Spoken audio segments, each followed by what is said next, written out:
Support for Donnybrook Last Call is provided in part by Design Air Heating and Cooling.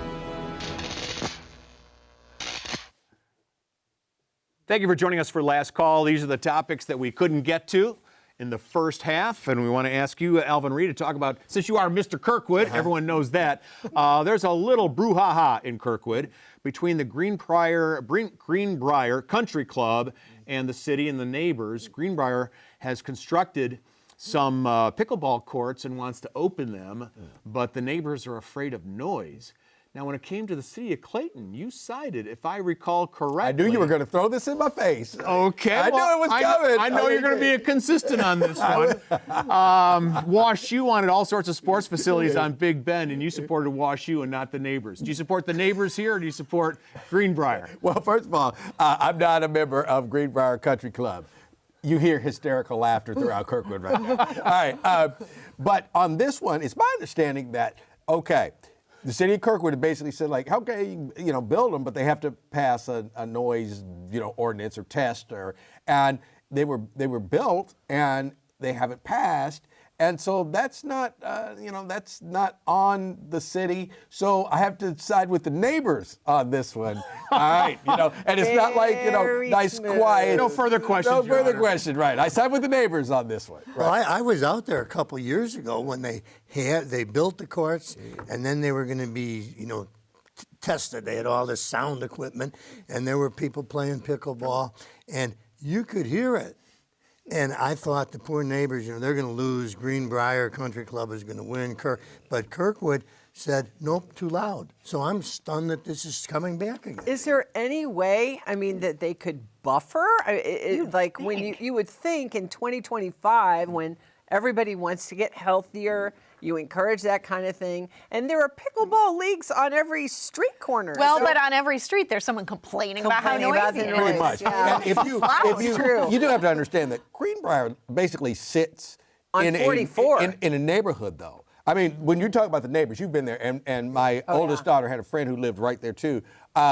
You're really in the country club almost, just like Similar to Concordia. Yes, exactly. In Clayton. Right. Where you sided with Wash the U. institution. Yeah, well, no, in other words, you'd have to build like one of those like highway noise retaining walls. That's what and I'm then it saying. would make it ugly right. I guess I gotta be with the country club on this, because it seems so weird that they say, okay, we're gonna let you build this, and we don't know, how can it possibly, we're just gonna have to see how it plays out.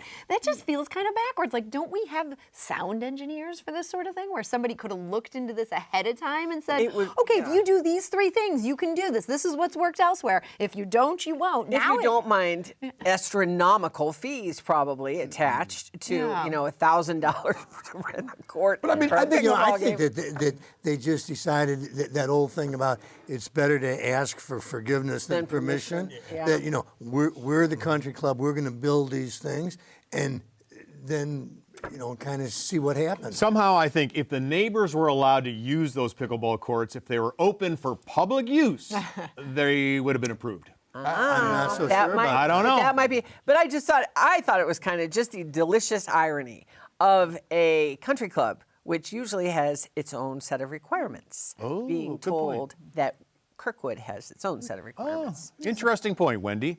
Well, let me ask you, who wants to take on the Marshall Project? Wendy, how about you, Sarah? Sure. Marshall Project, I think, was started by a retired Wall Street Journal reporter to go into various cities, including, I think, our native Cleveland, That's if I'm right. not mistaken, and they look into criminal justice issues. So, Jesse Bogan, formerly of the Post-Dispatch, and 2 others, one from the Kansas City Star, another one from the Boston Globe, are going to have a St. Louis office, and they'll examine penal issues. I think that's a good thing. More reporters is good. What do you think? I think it's a great thing.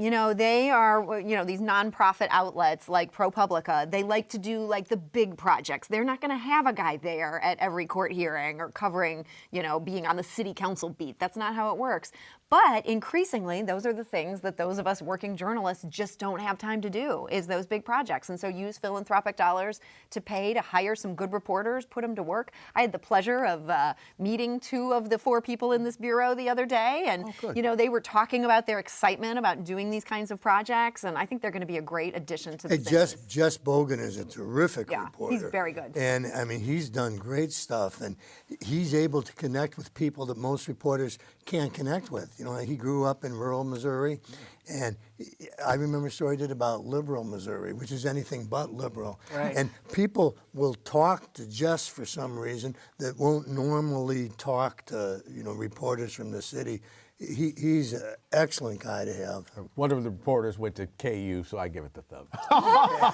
Hey, and Sarah, I should point out that you started the River City Journalism Fund, That's right, which yeah. also funds reporting that might not otherwise be covered. Yeah, this is more of a homegrown effort. We don't have the Wall Street Journal alumni behind us, but we've been pretty successful in raising just enough money that we can pay freelance journalists or pay, people who want to work on something at night to do something bigger. And we've gotten to do some big projects out of it, and it's been a great project. Anyone want to take a stab at KWMU? It was announced this week that the radio station, which has forever and a day been associated with the University of Missouri St. Louis, now will be on its own. It's going to be a 3-year transition, but all the benefits of being part of state government, including probably wages and benefits. It's one way to get out from under this. We're going to crush everything DEI and whatnot. If you're your own thing, all of a sudden, the state can't tell you what to do and when to do it. So I'm not saying it. Obviously, it seems like they were working on this before the last 3 weeks, but it may have some positivity they didn't know they were going to have so quick. So when I worked there, it was something that people talked about a lot, that people hoped to get out from under UMSL. It was felt that it was too slow moving of a bureaucracy. It took a long time to even post a help wanted ad. And by the time you were ready to hire somebody and then to get UMSL approval, you'd sometimes lose them to a rival outlet. And so there were a lot of frustrations that even predated this moment in time. And I think that with what's happening politically, with how the Missouri legislature feels about things, it's going to be very good for that outlet to have separation. Anything that ensures that Jason has a job because he's our colleague. Yeah. Oh yeah, right. Seriously, he does. Yeah. He is ferocious when it comes to covering the news. And I would, as long as he's solid, then that's fine. I don't think Elon Musk likes NPR or PBS. I mean, all of this, the media that gets a little bit of help from the federal government, it's backs against the wall time. Yeah, but it's early. If you're an employee at KWMU, don't you enjoy a defined benefit pension? Well, that's the thing. They have a great pension. They had terrific health insurance. There were some real benefits of being being under that UMSL umbrella that people didn't always acknowledge. And it's not easy to run a radio station, as we're finding out today from the news at KDHX, where there's $7,000 cash on hand, and they're thinking about selling the assets and folding.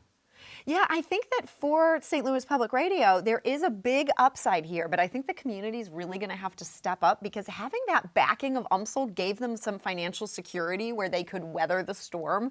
And I think it's going to be, they will be in a slightly more precarious position, although I think being outside of the whims of the legislature, they think it's worth it. Yeah, the KDHX thing is really sad. I mean, it looks like those people who are running it now would rather blow it up than make a deal. I think that's exactly And it's just sad. Yeah, It's like, if you're going to not listen to us, we're going to blow up community radio. And isn't that how it happens today? You hear these things and it comes out in dribs and drabs, and then you finally get to where we are today, which is scorched earth. Right. And that's really sad. Right. I'll run it right into the right ground. into the I'll ground. either run it or I'll run it in the ground. And it's terrible. It's terrible. You're right.